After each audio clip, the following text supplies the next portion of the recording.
Это программа «Новости». Меня зовут Саид Ахмадов. Здравствуйте.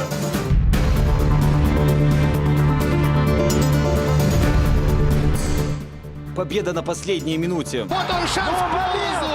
Бить же поворотом!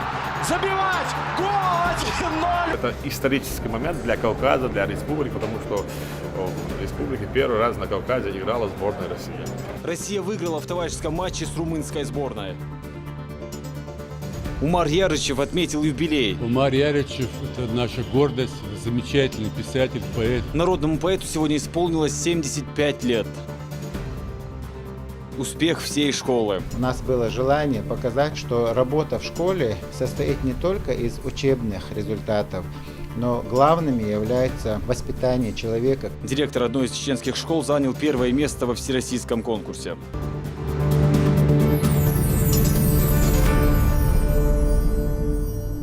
В Грозном завершился товарищеский матч между сборными России и Румынии. Обе команды на протяжении всей игры держали своих болельщиков в напряжении. И только на последней минуте наша сборная распечатала ворота соперника. О самом футбольном поединке, а также об атмосфере вокруг матча расскажет мой коллега Хамзат Аюбов. Б-трибуну проходим направо, А-трибуна прямо. Такого натиска болельщиков Ахмат Арена видела лишь на своем открытии и матче мировых звезд с участием Марадоны. Тысячи любителей футбола с разных регионов страны. На матчах сборных многие из них никогда не присутствовали. Не футбол, а больше какой-то праздник. Позитива будет много. И в будущем для сборной России тоже это хороший будет толчок, потому что они сегодня просто почувствуют, как за них болеют. Хотелось бы почаще, чтобы сборная была здесь. Желаем удачи сборной. Тем временем Ахмат Арена уже готова принять своих первых сборных. Поболеть за родную команду приехал и Рамзан Кадыров вместе с вице-премьером правительства России, главой Российского футбольного союза Виталием Мутко. Пока команды разминаются на газоне, глава республики вместе с гостем проводит небольшую экскурсию, как и сборная России. На Грозненской арене впервые и Виталий Мутко. Очень нравится футбольный стадион, прекрасно. Здорово, очень близко трибуны, все, мне кажется, комфортно для болельщиков. Главное, чтобы здесь хороший футбол был. Посмотрел, поле в очень хорошем состоянии, так что, мне кажется, очень все для футбола. Надеюсь, что это не последняя игра, надеюсь, что и Терек, в общем, достойно выступит, будет играть в европейских кубках. Чтобы сегодня, конечно, мы здесь. Здесь во время чемпионата мира база проживания команд, здесь тренировочный центр. Здесь неплохие перспективы. Я думаю, что мы еще будем радовать болельщиков российского футбола. Мы сегодня, как сказал Виталий Иванович, мы открываем, так скажем, новую жизнь Ахмат-арены. И мы сегодня вот на Кавказе, на юге России, это праздник большой. Сборную России принимаем. Сборная России играет на Кавказе, это уже большой плюс для нас, потому что если в предыдущие годы нам сказали бы, что сборная России будет играть на стадионе Чеченской Республики, это было бы чуть страшновато. А сегодня, благодаря и вице-премьеру, и футбольному миру, европейская команда сборной России играет здесь, и это радует нас. Поэтому есть надежда на лучшее, поэтому я уверен, что есть перспектива у нас хорошая. Перед матчем глава республики вместе с главным гостем зашли в раздевалку сборной России, где лично пообщались с игроками. Первый в Грозном и последний в 2016 году матч сборной России. Еще за полчаса до игры стало понятно, что встреча пройдет при полном аншлаге. Национальная команда подошла к этому поединку лишь с 2 победами в последних 11 матчах, но местные болельщики обещают зарядить футболистов мощной энергией. Я болельщик Махачкалинского Анжи. Мы приехали на клубном автобусе Махачкалинского Анжи в составе 50 человек, чтобы прийти поддержать сборную России. Я думаю, Грозный станет счастливым местом для сборной России, и она сегодня победит. Ждем ожиданий, что победят наконец-таки. Сборная России будет победить 2-0. Традиционно трибуны включают фонари с первых же минут, но и первый опасный момент не заставляет себя долго ждать. Но, к сожалению, не завершается взятием ворот. Самедов из штрафной наносил сильный удар в дальний угол, однако голкипер отражает опасность. Направо, Самедов, можно пробить гол! Нет, нет. Мяч проходит рядом со штангой. Попытки запустить на трибунах волну и многочисленные российские флаги, которых, к слову, у болельщиков больше 20 тысяч. Их специально приготовили организаторы еще вчера. Создают вокруг игры атмосферу спортивного праздника. Чего не хватает фанатам, так это забитых мячей. Но, как говорится, не дремлет и соперник. Сборная Румынии в рейтинге FIFA гораздо выше России. И тем более Катара, которому российская команда проиграла в предыдущей встрече. Но, как бы то ни было, пока игра идет на равных. После первого тайма 0-0. Свистнуть придется, потому что Завершается первый тайм. Именно этот состав сборной России должен готовиться к домашнему чемпионату мира 2018 года, но и к Кубку Конфедерации в следующем. Поэтому проходящий год был посвящен становлению новой сборной страны, отметил в интервью в перерыве Виталий Мутко. В целом команда старается, но видно, что еще есть и элементы несыгранности, в общем, незавершения каких-то комбинаций, есть и слабые места, но в целом команда старается, в общем-то, сейчас выглядит, может быть, не так, как мы хотели, но в целом, значит, достойно. Мне кажется, эти темпы перестройки надо было, может быть, нам начинать там раньше где-нибудь, несколько лет назад. Но сейчас то, что и естественно получается, и под руководством тренера, по сути, нам удалось посмотреть большую группу молодых игроков, тех, кто не вызывался в сборной. То есть я думаю, что сейчас этот год, он уже связан был с неким таким остановлением команды. Преимущество гостей, как отметил до матча и Станислав Черчесов, в несыгранности российской команды из-за так называемого переходного периода сборной. Но подгоняемые забитыми трибунами Ахмат-арены, хозяева смотрятся во втором тайме значительно лучше соперника. Российские футболисты пытаются взломать оборону румын, но все тщетно до самой последней минуты. На третьей компенсированной гол забивает Магомед Аздоев. Бить же поворотом! Забивать! Гол! 1-0 мы выигрываем! Хочется сказать, что мы выигрываем этот футбольный год. Потому что вот так, на третьей минуте добавленный Магомед Аздоев приносит нашей сборной победу в этом матче. Ну и что за праздник в Грозном без салюта? Небо над Ахмат-ареной загорелось огнями, тем более, что повод уже точно есть. Первое выступление сборной России в Чечне стало и победным. Хамзат Аюбов, Алахзур Керимов, Изнаур Заурбеков, Ислам Расуев, Данил Хавхаров при поддержке пресс-службы главы правительства Чеченской Республики. Новости. После завершения матча Рамзан Кадыров и Виталий Мутко поздравили футболистов сборной России с победой. Вице-премьер правительства России подчеркнул высокий уровень проведения матча на Ахмат-арене. Традиционно главные тренеры команд на пресс-конференции ответили на вопросы журналистов. Тему продолжит Магомед Ламаркаев. По завершении игры с успешно проведенным матчем поздравить игроков сборной России с победой в раздевалку пришли глава Чечни Рамзан Кадыров и вице-премьер российского правительства Виталий Мутко. Они отметили, что несмотря на отсутствие острых моментов, игра держала в напряжении до конца. Парни, с победой вас! Спасибо большое! Давайте! Поздравляем! Давайте! Пусть это будет нашим началом большого пути. Да, мы закрыли черную полосу, но с Грозного начали, новую. Давая характеристику прошедшему матчу, Рамзан Кадыров отметил, несмотря на то, что команду Станислав Черчесов собрал в основном из молодых игроков и сыгранности не хватает, ребята показали высокую волю к победе. Также символично, что в первой игре сборной России на территории СКФО единственный гол забил игрок Северного Кавказа. Это исторический момент для Кавказа, для республики, потому что в республике первый раз на Кавказе играла сборная России. И, хотя у нас все звезды мирового уровня играли, там у нас, начиная с Марадона, мы готовы принимать любых гостей любого уровня. Чеченский народ всегда самый был гостеприимный. Они показали хорошую игру. Тут надо смело играть, и характер показывать, и скорости. А так нормально играли. Сегодня Россия показала хороший результат. Я очень доволен. Трибуна начала требовать, а футболисты поняли, что у них что требует, и забили гол. Я благодарен болельщикам. Спасибо им всем. С Кавказа, с России приехали. Виталий Мутко отметил высокий уровень организации матча. Футбольная атмосфера, которая царила на стадионе Ахмат-арена, и поддержка болельщиков, несомненно, сказалась на игре сборной. Грозно, я считаю, что огромная заслуга болельщиков в том, что мы вырвали эту победу. Пускай это товарищеская, но очень важно для психологии, для какой-то климата хорошего команд. Многие ребята молодые, 20-21 год, они сегодня играли, видели, схема 3 защитника. Это все, в общем-то, сегодня для многих кто-то в клубе играет. В целом, мне кажется, вот эта обстановка, трибуны, до последнего момента они гнали команду вперед. Это, конечно, очень важно. Приехала впервые сборная сюда, Северный Кавказ, скажем, там, республику чеченскую. Прекрасный стадион, атмосфера прекрасная, болельщики болеют. Поэтому для нас это всех важно. Поэтому в целом я считаю, что такой некий открыли мы здесь европейский вояж такой, да? Я уже говорил, что организация здесь на самом высоком уровне. Не только сборную России, но и сборную Румынии здесь принимали на самом высоком уровне. Условия проживания, атмосфера, стадион, все здесь, в общем-то, для футбола. Поэтому мы очень удовлетворены, что здесь сыграли. О высоком уровне организации матча говорили и на послематчевой пресс-конференции. Первым ответить на вопросы журналистов вышел главный тренер сборной Румынии Кристофер Даум. Он отметил, что очень понравилась поддержка болельщиков. Благодаря этому игра прошла в хорошем темпе.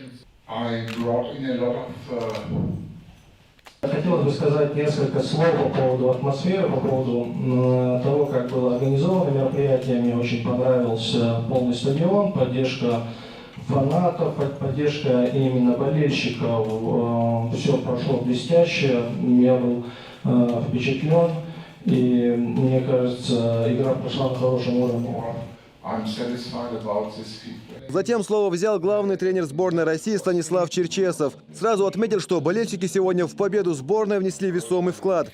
А что касается игры, то Черчесов подчеркнул, что прошедший матч выявил некоторые пробелы в выстраивании игры и моменты, над которыми нужно поработать. Обстановка на стадионе была такая, что они нас снимали, и не случайно мы на последних минутах забили гол. В принципе, я знал, что на Ахмат-арене все время такая обстановка, во всяком случае, когда я работал, поэтому знал, что поддержка нам обязательно сегодня поможет. Спасибо за радушный прием от команды.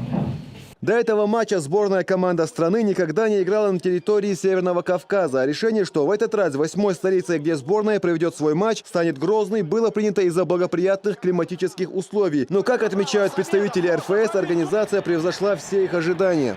Мы максималисты, поэтому всегда стремимся к тому, чтобы было идеально. Мне кажется, и для популяризации, для того, чтобы молодые пацаны еще больше шли в детские школы, и для того, чтобы наконец-то Европа поверила в то, что на юге у нас, в Кавказском регионе, можно проводить матчи, есть хорошие стадионы. Это очень важно.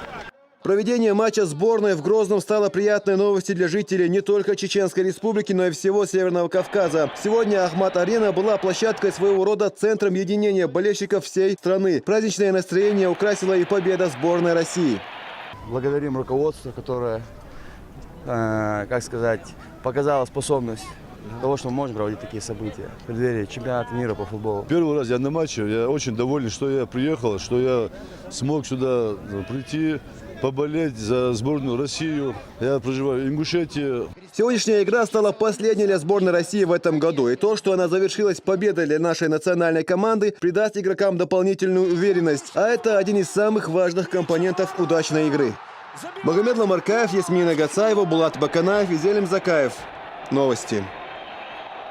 Вице-премьер правительства России, президент Российского футбольного союза Виталий Мутко приехал в Грозный не только посетить товарищеский матч между сборной России и Румынии, но также проинспектировать спортивные объекты региона. Слово Залине Атаевой.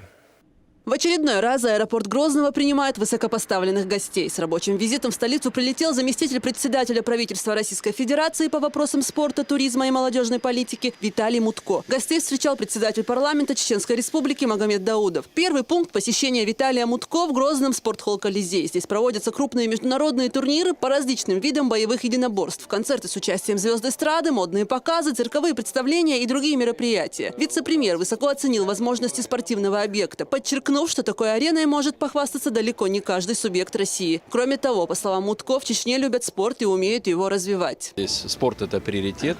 Ну и, наверное, это правильно, потому что республика, проделавшая такую огромную работу для того, чтобы создать инфраструктуру, возможности для того, чтобы дети занимались спортом. Конечно, я считаю, такой приоритет, он правильный. Потому что дети должны иметь возможность заниматься спортом, видеть спорт. Поэтому то, что здесь делается, очень много строительства спортивных сооружений, объектов.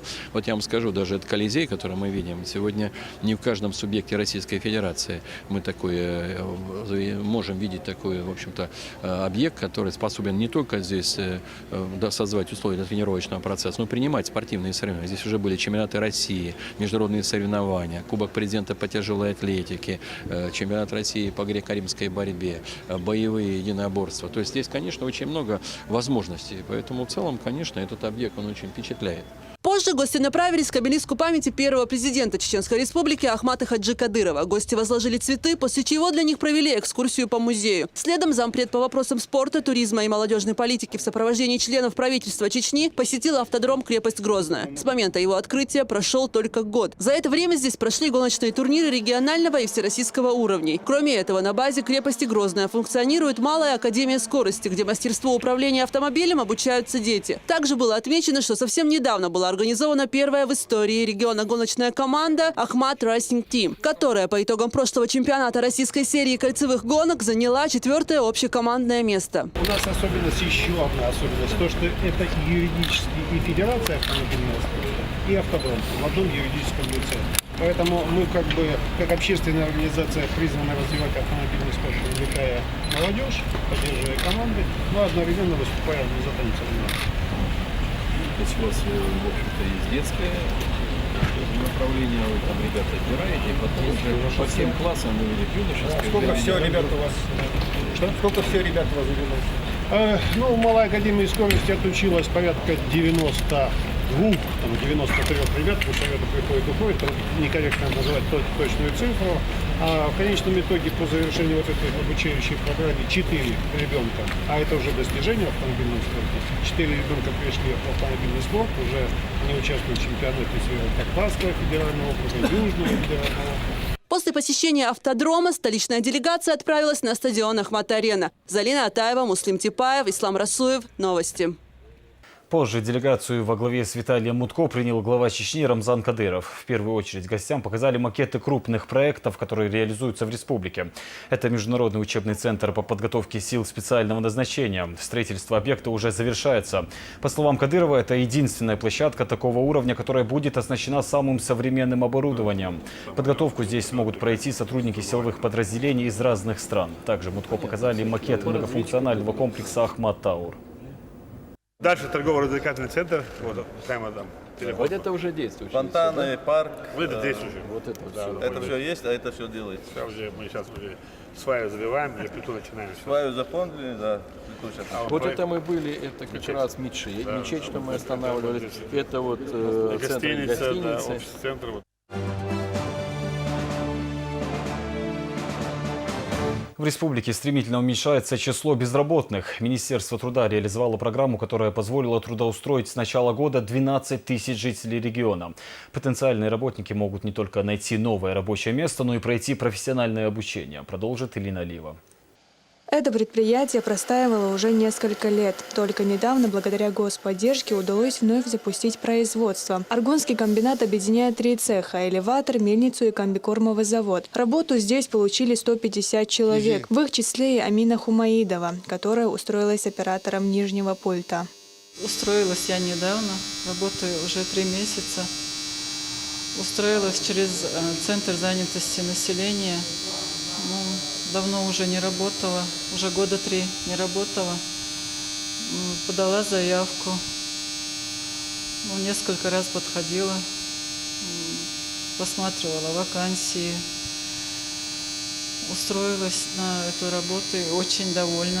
За качеством продукции здесь следят с особой тщательностью. Сначала зерна попадают в лабораторию, где проходят проверку на соответствие ГОСТу. И только после этого злаки перевозят в мельницу и комбикормовый завод, а уже потом в отдел готовой продукции. В связи с постановлением правительства за номер 85 о субсидировании рабочих мест мы были включены в эту программу, и нам оказана материальная помощь, субсидированная заработная плата. По этой программе мы начали набирать людей. Общая численность людей, которые мы заявили, это 188 человек. Из них 38 посланы на обучение, учатся и готовим аппаратчиков мукомольного производства. В начале этого года в списке безработных находились более 70 тысяч жителей Чечни. Реализация нескольких программ Минтруда позволила заметно сократить их число. В этом году путем взаимодействия Министерства труда с органами исполнительной власти Российской Федерации были достигнуты соглашения о выделении с федерального бюджета более 133 миллионов рублей на условиях софинансирования. То есть с федерального бюджета было выделено более 133 миллионов рублей, а в то же время с республиканского бюджета на эти мероприятия было выделено 7 миллионов рублей. Программа Министерства труда реализуется в 3 направлениях. Она позволяет трудоустроить людей на постоянную или временную работу. Кроме этого, желающие могут пройти профессиональное обучение. Элина Алиева, Шамиль Саламов, Магомед Шатаев. Новости. Поездки по дороге Грозный-Ищорская станут намного комфортнее. Автодорожники завершают реконструкцию полотна, соединяющего столицу с Наурским районом. Укладка асфальта полностью завершена. Теперь рабочим Минавтодора предстоит обустроить обочины и нанести разметки. Кроме этого, необходимо установить дорожные знаки, барьерные ограждения и сигнальные столбики. Мы находимся на участке дороги Ищорская-Грозная. Протяженность дороги 1,5 километра. Реконструкция дороги начата в августе месяце. Закончим к концу этого месяца. Уложено где-то 6700 тонн асфальта, осталось 600 тонн уложить. Бригада работает в 2 смены. Несмотря на погодные условия, к сроку закончим объем работы. Возможность побороть свой недуг сегодня получили сразу несколько человек. В офисе регионального общественного фонда имени Ахмата Хаджи Кадырова была оказана финансовая поддержка семьям, нуждающимся в иногороднем лечении. Диагнозы разные – онкология, ДЦП, перелом позвоночника – это не весь список заболеваний. Для них уже подобрали специализированные клиники в других городах страны.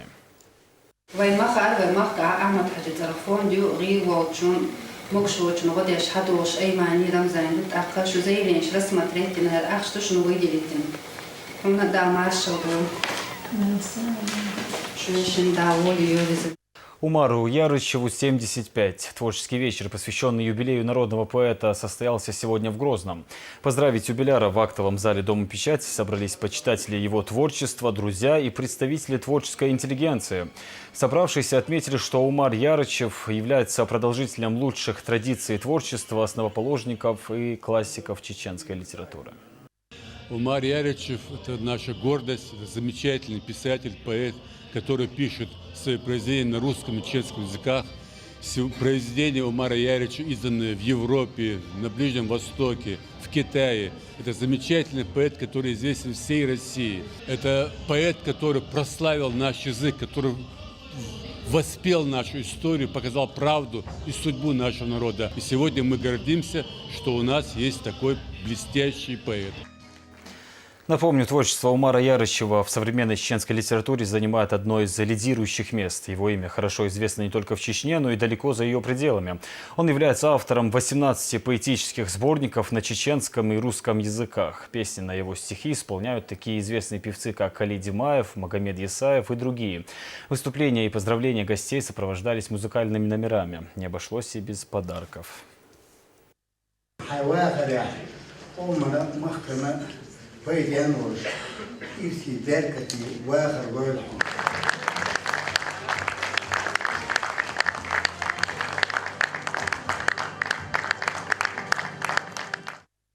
Директор одной из чеченских школ стал победителем во всероссийском конкурсе «Воспитать человека». Руководитель 60-й Грозненской школы занял 1-е место в номинации «Воспитательная система образовательной организации». Финал конкурса состоялся в Калининградской области. Победителя чествовали в родных стенах школы. Подробности у Хаваидиевой.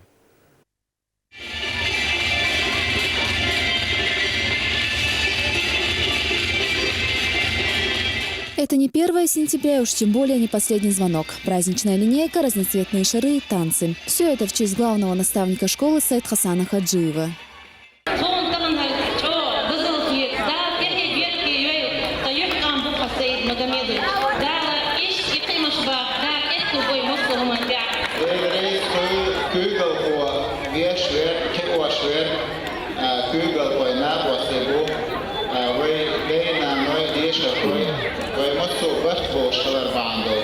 Конкурс проводился в 2 этапа. В первом участникам предстояло представить школьную программу воспитания. По ее итогам была отобрана десятка лучших регионов, которые были приглашены для участия во 2-м этапе. Проводился конкурс по 5 номинациям. Воспитательная система образовательной организации, гражданское и патриотическое воспитание, духовное и нравственное воспитание, физическое и трудовое воспитание. То направление, которое представлял я, и то есть представляла наша школа, она как бы комплексное, объединенное направление. Это воспитательная система образовательной организации, которая включает в себе все эти направления. У нас было желание показать, что работа в школе состоит не только из учебных результатов, но главными является воспитание человека. Впрочем, это не первая победа в подобных конкурсах. Почти 40-летний стаж работы и обучения детей. Это позволило 60-й школе в прошлом году претендовать на звание лучшей школы республики. Одна из сильных сторон учреждения – хорошая подготовка преподавателя и дружный коллектив. Номинация, в которой школа стала победителем, воспитательная система, уже предполагает, что действительно это некая консолидация, некое собрание сил. Работа, проделанная при подготовке к конкурсу, на самих конкурсных испытаниях, конечно же, это работа целой команды. Идейным вдохновителем и, скажем так, тем рычагом, который приводил в движение всю команду, умел организовывать работу этой команды, правильно, верно, мудро делегировать обязанности, это все-таки наш руководитель Саид Магомедович, который достаточно тонко и чутко чувствует потенциал каждого своего учителя, каждого члена своего коллектива. Учащиеся школы ежегодно участвуют в различных олимпиадах, смотрах и конкурсах и занимают призовые места.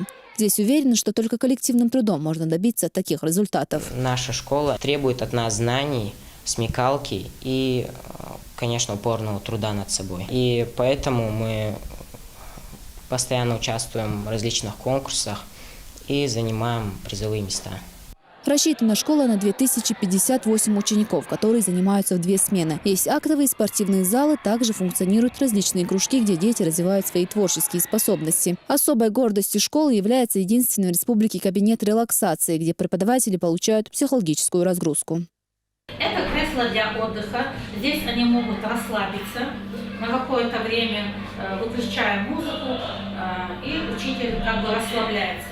Дальше у нас массажная дорожка. Она вообще-то предназначена для усиления или нормализации кровообращения. Победа на всероссийском конкурсе «Воспитать человека» еще раз доказала, что в этой школе воспитанию уделяется особое внимание, а пример для подражания у воспитанников есть. Хава Адзива, Хаважи Мунаев, Зелим Закаев и Луиза Юнусова. Новости. Это были все новости к этому часу. Всего доброго. До свидания.